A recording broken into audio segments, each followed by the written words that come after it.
This week, a new subpopulation of polar bears, probes powering down, vivid pics from Mars, how we managed to see black holes, and Assange's extradition. Did you know that polar bears live in Greenland? There's enough DNA evidence to show that roughly a few hundred bears in southeastern Greenland are the 20th subpopulation of the 26,000 polar bears in the world. They shouldn't be there. Polar bears are ambush predators waiting by holes in sea ice to snatch up prey, like seals who come up for air, and the sea ice season in the southeast of the country lasts for less than 4 months, not long enough for the white behemoths to survive. But they do! Researchers observed that this population survives without sea ice for 3 months longer than scientists had thought possible. Now, don't get your hopes up. This news doesn't mean polar bears can survive without sea ice or that they'll become more resilient to climate change. It's an indicator that in places like southeast Greenland, where ice from freshwater glaciers can make up for lost sea ice, polar bears might make their last stand. Assange has been approved for extradition from the UK to the US, where he's charged with breaching the US Espionage Act, facing up to 175 years in jail if convicted.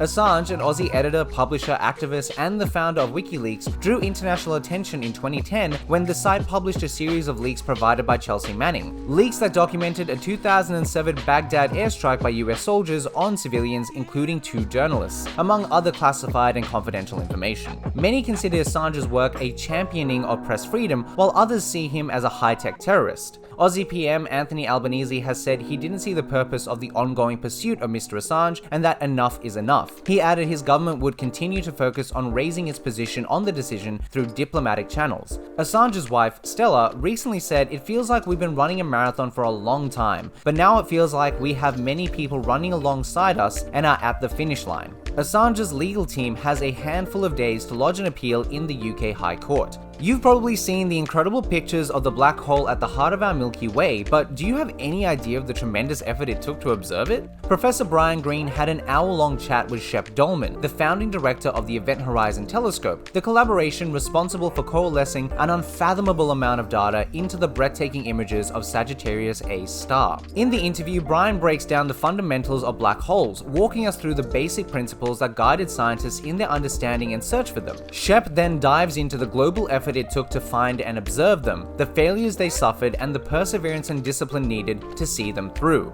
One thing that stuck with us was the serendipitous nature of the endeavor, how the Earth is just the right size, we're able to observe at just the right frequency, to image the supermassive black hole in the center of our galaxy. I mean, you can't make this up. Definitely give the video Black Holes Seeing the Unseeable a watch, and if you want to see Brian Greene live on stage, get your tickets to our 2023 tour across Australia and New Zealand. Just head to thinking.org.au.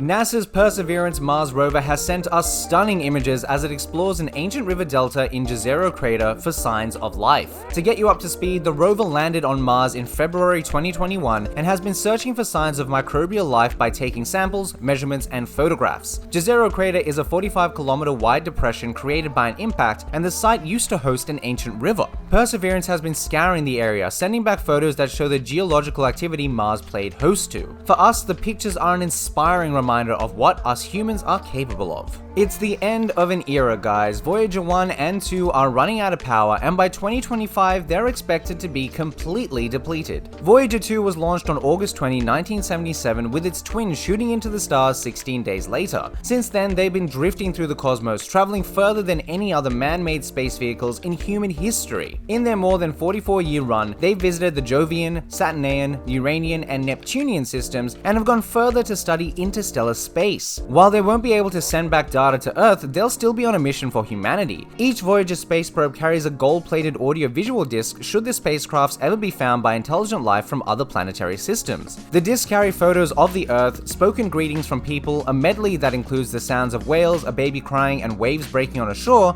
and much more. Do you hope they bump into aliens, or are we better off being alone? That's all for this week. Don't forget our 4-week live and online introduction to cosmology starts on Tuesday, July 5. Enroll today and learn from Professor Alan Duffy, the director of the Space Technology and Industry Institute. Just head to thinkinc.org.au. See you next time.